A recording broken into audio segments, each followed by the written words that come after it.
Hi everyone, it's Aliki here, and today it's part 12 of the 13-part Today Focused Living series. We're getting to the end, guys. This is where I share really simple and effective life-transforming things that you can do today to really notice a change in your daily life. Some of these things are extremely practical. Some of them are deeper, more spiritual. The point is, this is a very holistic approach to daily transformation, really, and understanding the best way that we can live our lives, because there's a lot of great and useful information out there, but we have trouble applying it.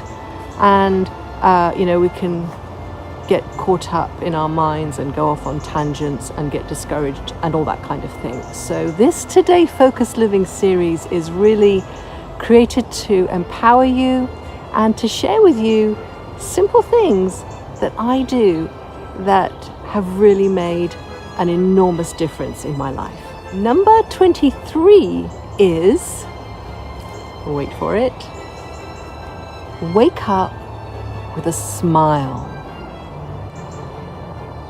I know it sounds a little corny perhaps, and I'm not going to pull out the science card and talk about how studies show that smiling makes you happier and all that kind of thing. The thing is, when you wake up, the mind kicks in pretty quickly with your to-do list, with what happened yesterday, with the story of your life, with all the things that need to get done, with all the problems.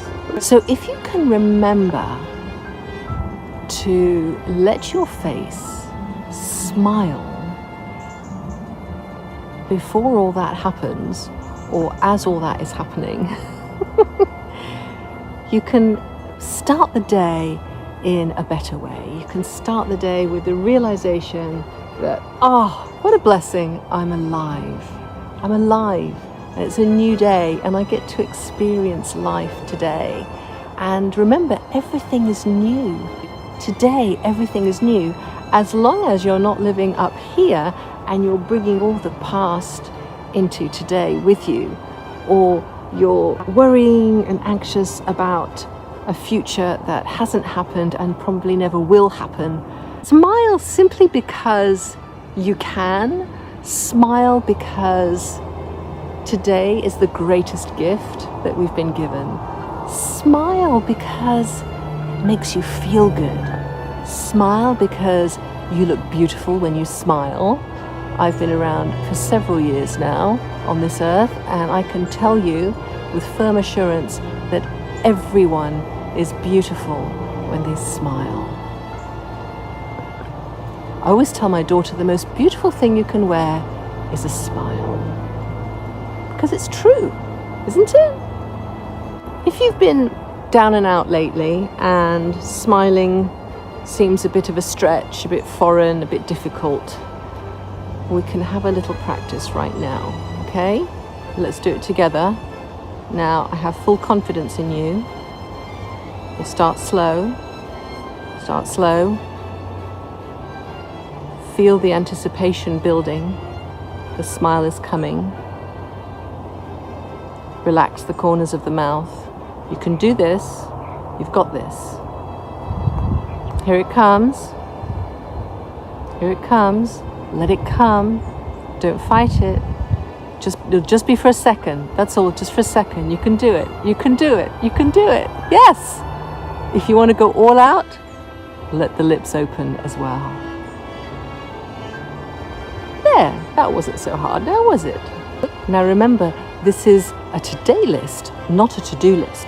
So waking up with a smile isn't something that you need to feel stressed about.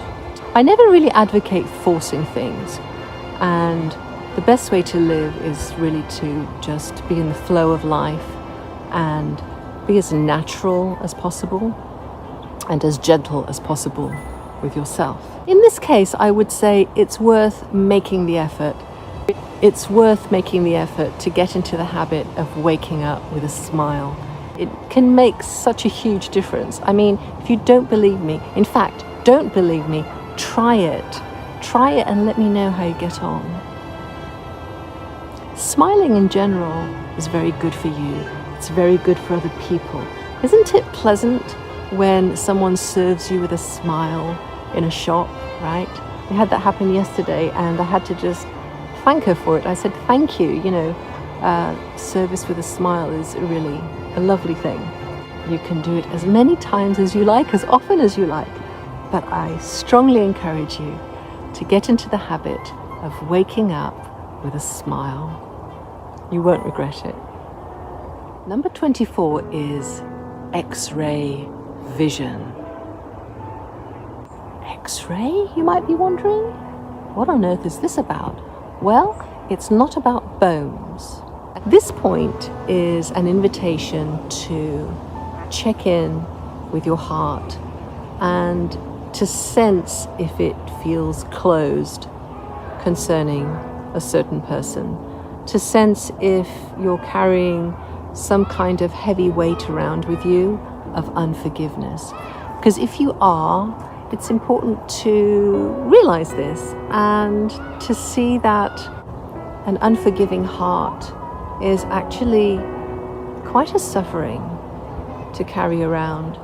An unforgiving heart causes you to go through life with a heaviness and a pain that perhaps doesn't need to be there anymore. I want to encourage you to reconsider the people who you feel have wronged you and to see through their actions, to see through their words, and to see through their unconsciousness. What I mean by unconsciousness is that when someone is hurting someone else, they have become completely possessed by their thoughts and by their emotions, by their anger, by whatever's going on inside them.